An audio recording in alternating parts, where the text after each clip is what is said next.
귀한 찬양 감사합니다. 하나님께서 우리의 마음을, 우리의 찬양을, 우리의 삶을 받으시는 줄로 믿습니다. 그 하나님의 함께 하심을 잊지 않고 하나님의 품 안에 거하는 여러분의 삶과 인생이 되시기를 주님의 이름으로 축원합니다. 오늘 본문은 예수님께서 유대 국경을 넘어 이방 지역인 두로에 가셨을 때 일어난 일을 기록하고 있습니다.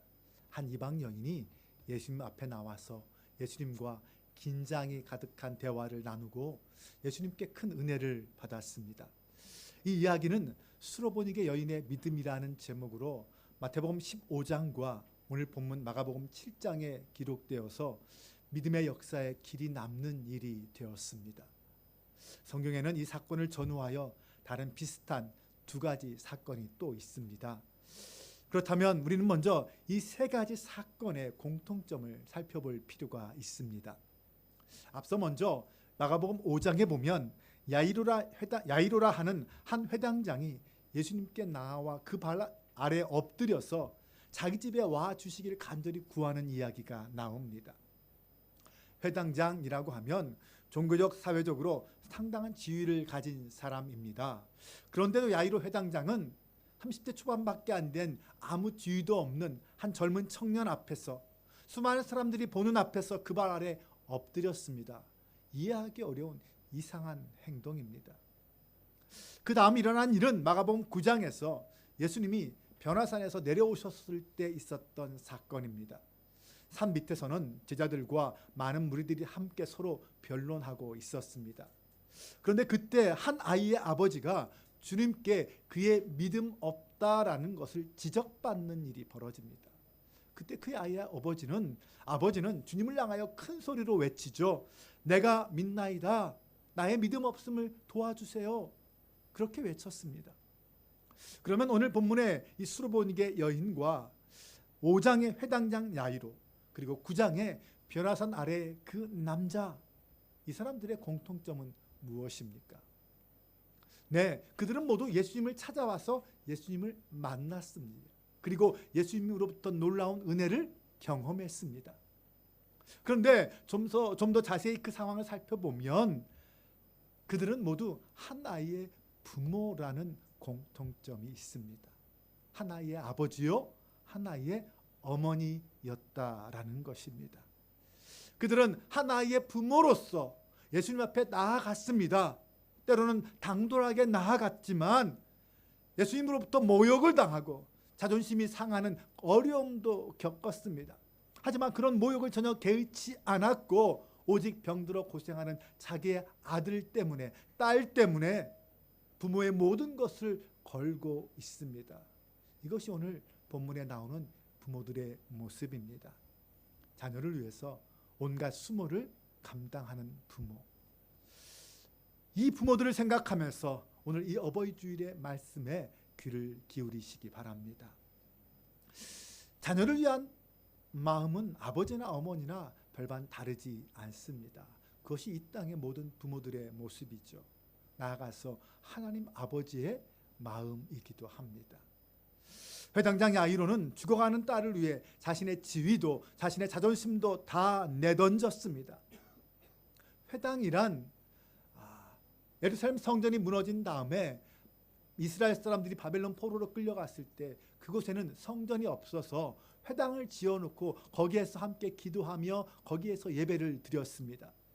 포로기 이후에도 유대인들은 자기들이 있는 동네에 그리고 외국에 있는 모든 유대인들도 다 곳곳에 회당을 지었습니다. 그것을 가리켜 시나고교라고 불렀는데 당시 회당은 유대인들의 종교적, 사회적, 교육적 기능을 감당했습니다. 학교나 재판소 역할까지 감당한 것이죠.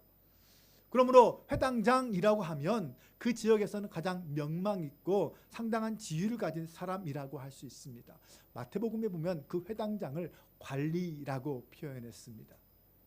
그런데 이 야이로라고 이름하는 한 관리, 그 회당장은 아무런 지위도 갖지 못한 예수님 앞에 나와 그 발 아래 엎드려서 오셔서 내 딸의 머리 위에 손을 얹어주셔서 그로 구원을 받아 살게 해주세요 라고 간절히 요청합니다.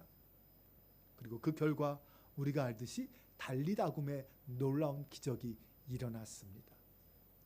마가복음 5장 41절에 보면 그 아이의 손을 잡고 이르시되 달리다굼 하시니 번역하면 곧 내가 내게 말하노니 소녀야 일어나라 하심이라. 그리고 9장의 변화산 이야기를 들어보면 변화산 밑으로 주님을 찾아온 그 남자는 그 아들이 요즘으로 말하면 뇌전증에 걸려서 자꾸 쓰러지는 그런 아픔을 겪고 있었습니다. 그런 예수님께 할 수 있거든이 무슨 말이냐? 그런 예수님께 뭐라고 말했습니까? 할 수 있거든 나를 좀 도와주세요라고 했어요. 그때 예수님께서 그에게 하신 말씀은 뭐예요? 할 수 있거든이 무슨 말이냐라는 이 믿음 없음에 대한 책망을 받았습니다. 그런 책망을 들으면 본인은 부끄럽고 한쪽에서는 좀 화가 날만하지 않습니까?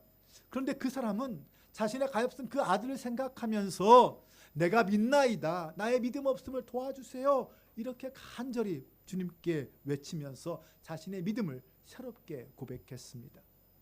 그로 인해서 그 아들이, 병든 아들이 치유받는 은혜를 경험했죠. 이 아버지와 회당장 야이로, 이 두 사람, 두 아버지를 기억하시기 바랍니다. 그리고 오늘 본문에 등장하는 사람은 딸을 위해 자신의 믿음과 모든 헌신을 다한 어머니가 나옵니다. 이 어머니는 주님의 모처럼의 휴가를 방해하면서 등장합니다. 주님이 갈릴리에서 많은 사역을 마치시고 두로 지방에 가셔서 아무도 모르게 한 집에서 조용히 쉬고 계셨습니다. 예수님도 육체적인 휴식과 조용한 시간이 필요하셨던 것입니다. 이 두로라는 지역은 지중해에 인접하여서 무역이 발달한 도시로서 주님으로서는 처음 가보는 외국 땅이었습니다. 하지만 어떻게 알았는지 두로에 사는 수많은 이방인들이 주님이 머물고 있는 그 집으로 몰려들었습니다. 그 중에 가장 적극적인 사람이 오늘 본문의 이 여인이었습니다. 이 여인이 다른 사람들보다 앞장서서 그렇게 극성스럽게 주님을 찾아온 이유가 무엇입니까? 그의 병든 딸 때문이었습니다. 어린 딸이 귀신이 들려서 고통스러워하고 있었던 것이죠. 그러니 그걸 바라보는 어머니의 마음은 얼마나 아프고 힘들었을까요? 성경을 해석할 때 어떤 사람들은 이 여인이 불쌍하고 예수님께 나와서 애원했던 것을 보면 아마 가난하고 무지한 사람 아니냐 이렇게 추측하기도 합니다. 하지만 좀 더 깊이 생각해 보면 꼭 그렇다고만은 할 수 없습니다. 네, 가난한 가정의 자녀만 귀신 들리라는 법은 없기 때문이기도 하죠.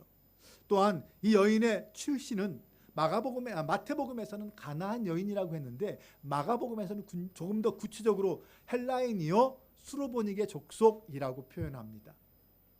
헬라인 하면 당시 세계 문화를 주도하던 헬라 출신, 헬라어 곧 그리스어를 사용하는 지식인, 문명인 이렇게 이해할 수 있습니다. 또 수로보니게라는 말은 이 수리아와 베니게의 합성어로서 이 여인이 헬라 계통의 페니키아인이다 라는 것을 알 수 있습니다. 이런 것으로 생각해 볼 때 이 여인은 아마 지식인 집안의 어떤 부자였을 가능성이 훨씬 더 큽니다. 주님과 이 여인의 대화는 딱 한 구절씩만 등장합니다. 그런데 그 대화 속에는 깜짝 놀랄만한 엄청난 긴장감이 흐르고 있습니다. 예수님의 말씀은 다른 어디서도 찾을 수 없는 아주 냉정한 말씀이었고 그 여인의 말은 상상을 초월하는 뜨거운 간절함이 담긴 말이었습니다. 그 대화 내용은 이렇습니다.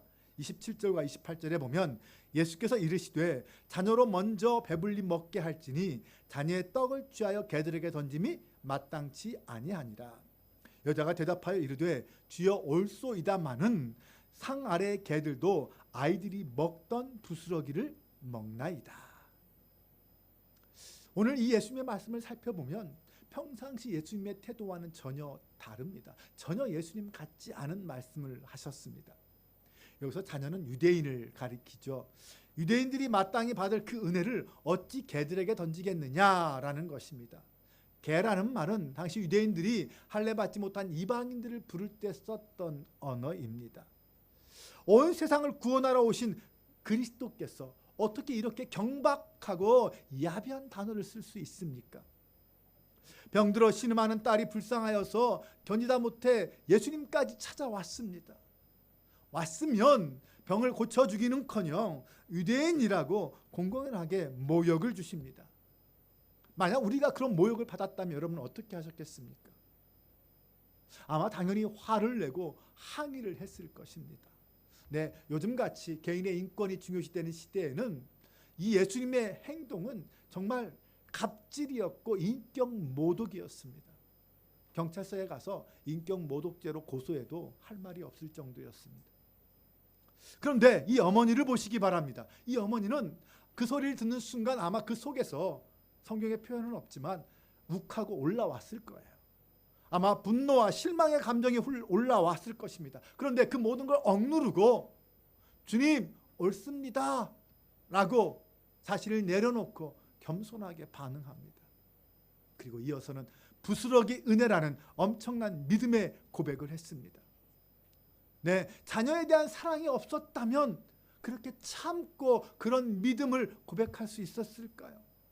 오직 자녀를 살리겠다는 그 어머니의 뜨거운 사랑이 있었기 때문에 그런 믿음의 고백이 가능했을 것 같습니다. 이 어머니는 자신이 비록 짐승같이 취급받는다 할지라도 부스러기 같은 은혜만 받을 수 있다면 내 아이가 살 수 있다, 이렇게 믿었습니다. 부스러기 같은 은혜, 작은 빵 조각 하나라도 그와 같은 은혜만 있다면, 심지어 밥상 아래 떨어져서 짐승이 집어먹는 그런 은혜만이라도 있다면 내 딸은 나을 것이다, 이런 믿음이 있었던 것이죠. 어머니에 대한, 자식에 대한 그 어머니의 뜨거운 그 사랑이 믿음의 열매로 맺혀지는 순간이었습니다. 이것은 주님께서 그 수르보니게 여인의 믿음을 시험한 일이었고, 나아가서 그 여인은 그 믿음의 고백을 통하여 예수님으로부터 그 믿음을 인정받았습니다. 너의 이 말로 인해 귀신이 내 딸에게서 나갔다, 주님은 그렇게 선언해 주셨죠. 마태복음에 보면 주님께서 그 여인의 믿음을 특별히 강조하여서 이렇게 말씀하십니다. 이에 예수께서 대답하여 이르시되 여자여 내 믿음이 크도다, 내 소원대로 되리라 하시니 그때로부터 그의 딸이 나으니라. 사람들은요, 믿음과 이 자녀 사랑이 아무런 관계가 없는 것 같이 생각합니다. 그런데 그렇게 생각할 수 있어요. 믿음이 없어도 자녀를 뜨겁게 사랑하는 부모도 있고, 믿음을 가지고 있다고 하면서도 자녀에 대하여 소홀한 부모도 있습니다. 하지만 아들, 딸을 위해 날마다 믿음으로 간절히 기도하는 부모, 그 부모보다 더 귀한 자식 사랑은 없을 것입니다. 내게 주신 내 자녀를 영혼을 다해 사랑하는 그것은 믿음이 없으면 불가능한 일입니다. 위대한 선지자 사무엘이 하나님 앞에 세워질 수 있었던 것은 기드의 어머니 한나와 믿음의 든든한 배경이 되어준 사랑, 엘가나의 그 사랑, 아버지 엘가나의 사랑이 있었기 때문에 가능했습니다. 오늘 우리가 함께 말씀을 나누면서 한 가지 예화를 드리겠습니다. 에디슨에 대한 이야기입니다. 에디슨의 어머니에 대한 이야기죠. 우리가 잘 아는 것처럼 에디슨은 초등학교를 3개월밖에 다니지 못했습니다. 어린 나이 때부터 호기심이 많고 엉뚱한 질문을 잘했고 청각장애까지 있어서 문제아 취급을 받았습니다. 우리가 잘 아는 에디슨에 대한 일화 중에 달걀을 사람이 품으면 부화할 수 있을까라는 실험을 한 것도 유명하죠.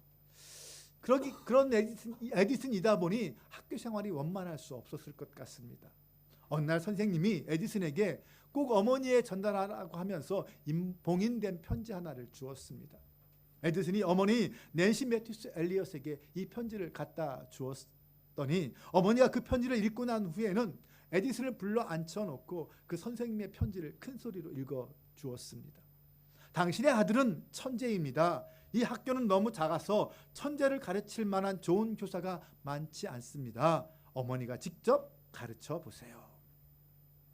이 편지에 따라 그 다음 날부터 에디슨은 학교에 가지 않고 어머니와 함께 홈스쿨링을 시작했습니다.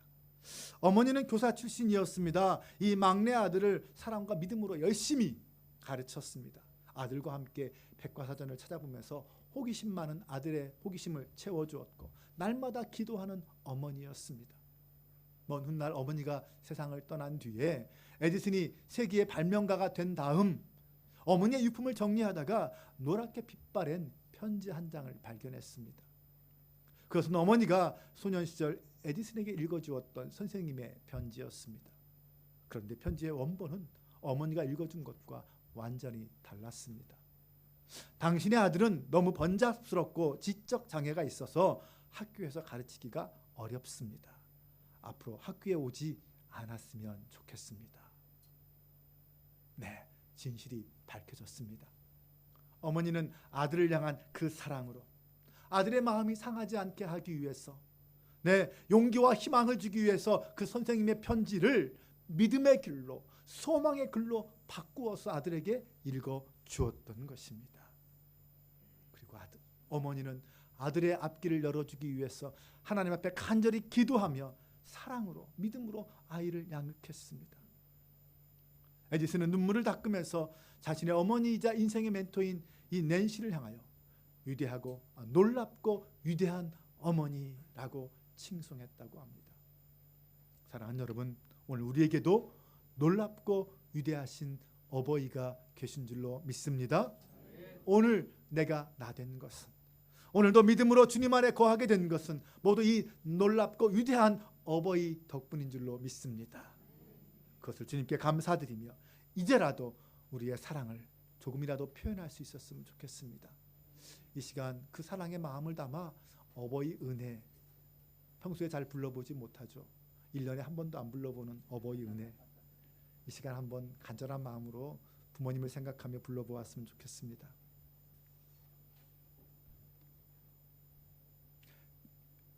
키보드 켜주세요.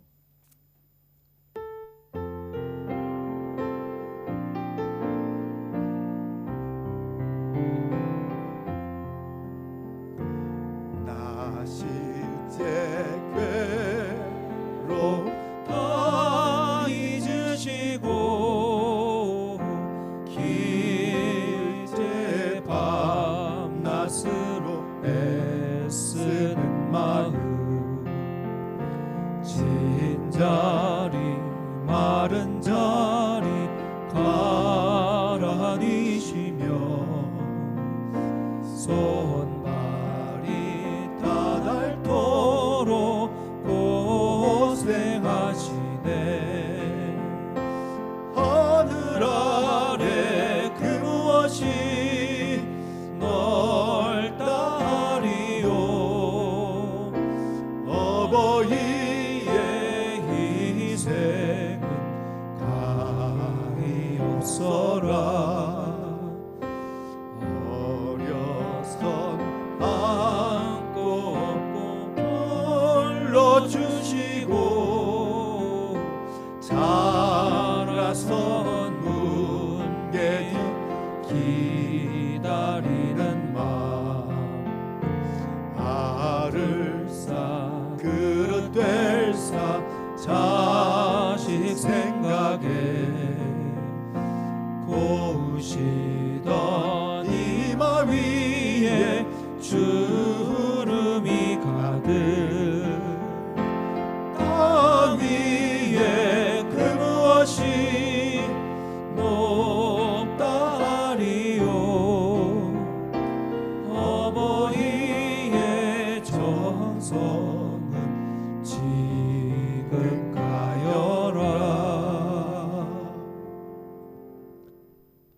정말 그 무엇으로도 표현할 수 없고 그 무엇으로도 갚을 수 없는 것이 부모님의 은혜인 줄로 압니다. 믿음의 부모들은 주님이 우리에게 주신 그 부스러기 은혜, 그 부스러기 은혜가 자녀의 영혼을 살리는 구원의 은총이 된다는 사실을 잊지 말아야 합니다.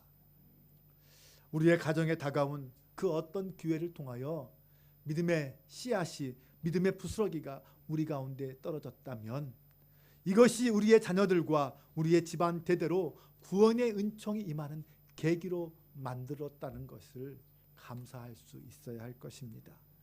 자녀들은 내게 믿음을 주신 우리의 어버이를 모시고 감사해야 하고, 어버이는 그 자녀들을 사랑으로 기도하며 가르쳐야 할 것입니다. 이것이 어버이 주일을 맞이하는 우리의 올바른 자세입니다. 오늘 우리는 이 성경 말씀을 통하여 수로보니게 여인이라는 한 사람의 어머니를 보았습니다. 이분은 옛날에 저 멀리 시리아에 살았던 그런 여성이 아니라 믿음으로 말하면 오늘 이 시간 우리 가운데 계신 부모님과도 같습니다. 내가 아프거나 내 형제자매가 어려움을 당할 때에 밤새도록 눈 한 번 붙이지 않고 옆에서 기도하며 우리의 손을 잡고 있던 그 어머니라는 것입니다. 내 어머니는 내가 고통스러워할 때 나를 위해 그 어떤 수고도 그 어떤 헌신도 감내내십니다. 심지어 어떤 모욕을 당한다 해도 자녀를 위해서라면 기꺼이 달게 받으셨습니다. 그분이 믿음의 어머니 수로보니게 여인이며 나를 주님께로 인도한 우리의 어머니입니다. 그 어머니를 기억하시기 바랍니다. 이와 더불어 앞에서 언급한 야이로 회당장 그 한 사람의 아버지와 뇌전증 아들로 인해 고통당하는 그 아버지를 한번 생각해 보십시오. 이분들도 멀리 유대 땅에만 계신 아버지가 아니라 오늘 이 시대 우리의 믿음의 아버지와 함께 계신 분들입니다. 직장에 나가 일하여 쌓은 그 지위와 명예도 자식을 위해서라면 기꺼이 내려놓을 수 있는 믿음의 아버지들입니다. 사람들 앞에서 간절히 구하여서 주님을 내 집으로 모셔오기까지 그 모든 사랑과 열정을 바쳐 헌신한 우리의 아버지들입니다. 이런 아버지와 어머니를 보면서 우리는 나를 위해 생명도 아끼지 않으신 예수 그리스도를 떠올려야 합니다. 이 세상에서 가장 큰 사랑은 주님의 십자가 사랑입니다. 또한 믿음의 부모님들이 우리에게 보여주신 그 사랑입니다. 사랑하는 여러분, 에베소서에서 주님이 주신 말씀을 통하여 주님의 그 약속이 모든 성도의 가정에 함께 할 수 있기를 축원합니다. 에베소서 6장 1절에서 4절 말씀을 화면을 보면서 함께 봉독함으로 오늘 말씀을 마치겠습니다. 다 같이 함께 봉독합니다. 자녀들아, 주 안에서 너희 부모에게 순종하라. 이것이 옳으니라. 내 아버지와 어머니를 공경하라. 이것은 약속 있는 첫 계명이니 이로써 내가 잘되고 땅에서 장수하리라. 또 아비들아, 너희 자녀를 노엽게 하지 말고 오직 주의 교훈과 훈계로 양육하라. 아멘. 우리 함께 이 시간 찬양으로 함께 나가겠습니다. 높고 높은 하늘이라. 우리 함께 이 찬양 부르며 주님의 은혜 또 부모님의 은혜를 되돌아보겠습니다.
넓고 넓은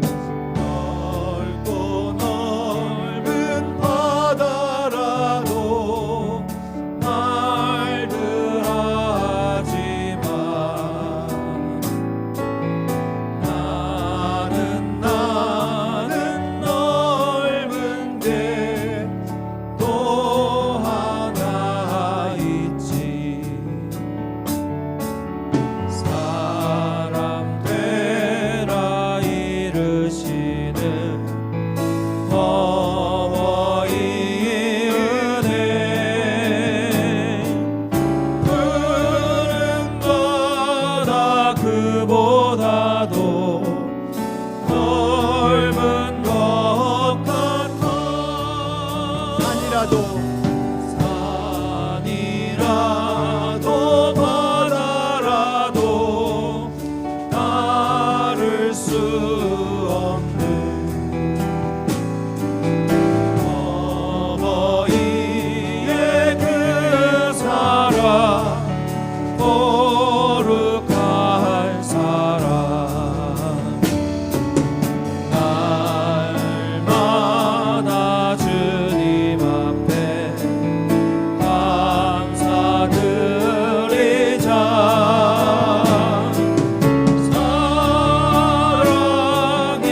우리 함께 이 시간 눈을 감고 기도합니다.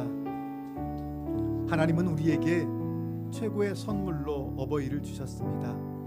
사랑으로 우리를 키워주신 부모님에 대한 감사는 아무리 커도 지나치지 않습니다. 부모님의 희생과 헌신으로 오늘 우리가 있습니다. 자녀를 위해 일생을 헌신하신 부모님께 감사합시다.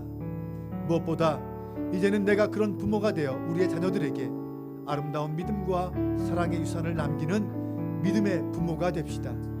주님, 우리의 가정이 부모와 자녀의 아름다운 사랑과 섬김으로 복된 가정 되게 하옵소서. 무엇보다 우리를 향한 하나님의 아버지의 십자가 사랑을 잊지 않는 믿음의 가정이 되게 하여 주옵소서. 다 같이 함께 간절한 마음으로 주여 한번 외치고 기도합니다. 주여, 우리를 사랑하신 아버지 하나님, 주님의 은혜와 사랑에 감사합니다. 높고 높은 그 부모님의 사랑을 받은 우리가 이제 하나님의 은혜와 사랑을 알고 부모님의 사랑을 받는 주님의 사랑을 되게 하여 주시옵소서. 그 사랑 잊지 않게 하시고 그 사랑을 우리 자녀를 사랑하는 부모가 되게 하여 주옵소서. 허락하여 주신 우리 믿음으로 섬기게 하시고 건강하게 하시고 주님이 주신 약속의 계명을 지킬 수 있도록 도와주시옵소서. 건강하다가 잘 된다고 해서 아버지 땅에 진심으로 섬기게 하시고 아버지 땅에 통솔하게 하시는 동안 온전한 사랑으로 도와여 주시옵소서. 하나님 허락하여 주신 그 계명을 잊지 않고 원합니다. 주님의 축복을 놓치지 않길 소망합니다. 주님 영광 받아 주시옵소서. 아버지 하나님, 우리가 주님의 뜻 안에서 부모님을 통하여 이 땅의 한 생명으로 존재케 하여 주심에 감사합니다. 부모님의 한없는 헌신과 사랑으로 오늘 우리가 있음을 고백합니다. 우리의 삶이 결코 헛된 것이 아님을 보여주는 저희가 되게 하여 주옵소서. 소망의 하나님, 또한 우리에게 주님이 맡겨주신 자녀들이 있음에 감사합니다. 내가 받은 사랑을 이제는 자녀들에게 나누기를 원합니다. 하나님이 주신 소명에 따라 믿음과 말씀과 사랑으로 양육하며 하나님의 거룩하신 뜻을 이루어드리는 저희가 되게 하옵소서. 우리에게 마땅히 섬겨야 할 부모를 주심에 감사합니다. 부모를 공경하는 것이 약속 있는 첫 계명임을 알게 하시고 우리의 부모님을 사랑과 순종으로 섬기는 저희가 되게 하여 주옵소서. 사랑의 주님, 이 땅에 수많은 가정들이 여러 가지 이유로 아픔과 고통을 겪고 있습니다. 질병으로, 관계의 깨어짐으로 말할 수 없는 고난 중에 있는 그들의 가정을 지켜주시고 보호하여 주옵소서. 위로하여 주옵소서. 주님의 사랑으로 회복시켜 주옵소서. 아버지 하나님, 무엇보다 순종과 공경과 사랑이 아름답게 조화를 이루는 한빛의 모든 가정 되게 하옵소서. 우리 구주 예수 그리스도의 이름으로 기도합니다. 아멘.